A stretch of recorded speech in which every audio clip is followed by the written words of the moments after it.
Už sme v dnešnej relácii pri trase na Minčol prechádzali cez Bradlové pásmo. Označuje sa tiež ako Pieninské Bradlové pásmo a v našej krajine sa ťahá od hradného vrchu Branč práve cez Pieniny až po Vyhorlacké vrchy. V západnej časti nášho územia sú jeho podstatnou súčasťou Bradlá v pohorí Biele Karpaty a vrchol Krasín je jeho výraznou súčasťou tiež. Vítam vás v obci Dolná Súča. Je to obec 10 km od Trenčína.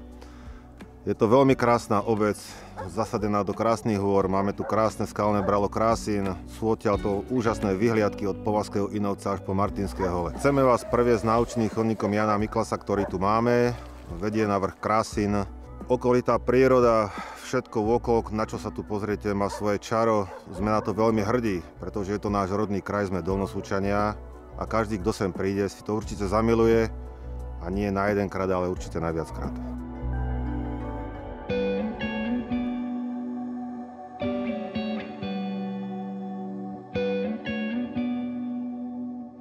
V priebehu naučného chodníka na miestach európskeho významu sme vstúpili už aj teda do tejto prírodnej rezervácie Krasín, na ktorú som aj ja ako starosta obce a verím, že aj všetci Dolnosúčania právom hrdí. Ide o bralo vápencového pôvodu, ktoré je navštevované naozaj veľmi často, hlavne teda v sezóne od jary do jesene. Je tu krásna fauna a flóra. Rád by som poďakoval aj historickému klubu Krasín, ktorý sa vlastne stará o toto územie, pripravuje rôzne tieto naučné tabule, skrášľuje prostredie, ohniska, studničky. Veľká vďaka a zásluha aj k tomu, že teraz vlastne toto prostredie môžeme vidieť takéto čisté a nie je zarastené, patrí aj štátnej ochrane prírody, konkrétne chránenej krajinnej oblasti Biele Karpaty so sídlom v Nemšovej, ktorí už niekoľko rokov tu počas vegetácie majú stádo kôz, ktoré to tu pekne vypása a udržiava túto vegetáciu v takom stave, v akom je.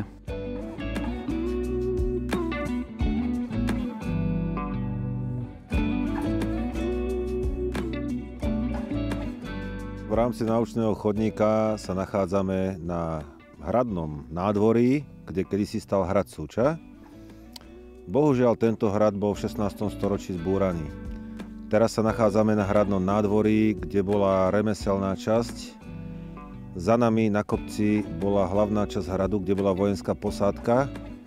Bohužiaľ, nemáme zachované žiadne obrazové správy o tom hrade, ako vyzeral, akom stave bol, či bol murovaný, drevený, sú nejaké dohady, ale určite hradné pozostatky na tom kopci sa nachádzajú. Zámer historického klubu Krasín bol od začiatku taký, že vyčistiť hradný kopec a odkryť určité časti hradu, ktoré sa zachovali. Bohužiaľ do tejto doby sme nerealizovali nič konkrétne, ale tento rok už by sme chceli začať s určitými miestnosťami, ktoré sú viditeľné a ktoré sa nám budú dať odkryť. Treba na to určité povolenia. Jeden člen občianskeho združenia je archeológ, takže myslíme, že už by to mohlo byť trošku ľahšie, takže uvidíme tento rok, či sa nám niečo podarí odkryť z tohto hradu a možno aj odkryť trošku viacej z histórie toho hradu, ktorý tu bol.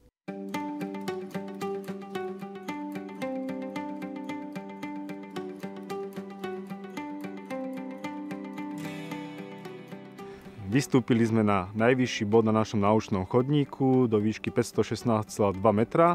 Smeruje z námestia, opäť na námestie. Je to okruhový chodník naučný, má 4 km asi, je veľmi priateľský pre celé rodiny s deťmi, okrem kočíkov.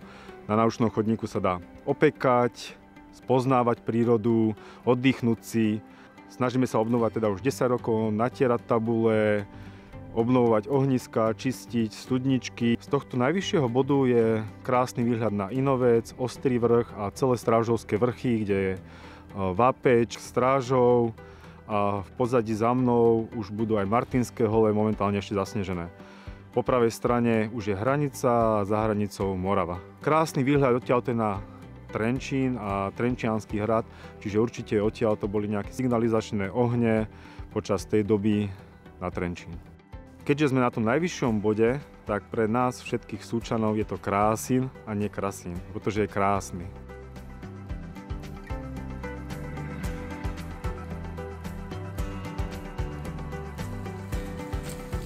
Počas prechádzky naučným chodníkom sme prešli z vrcholu Krásina cez sedlo na severnú časť Krásina, kde pokračuje naučný chodník.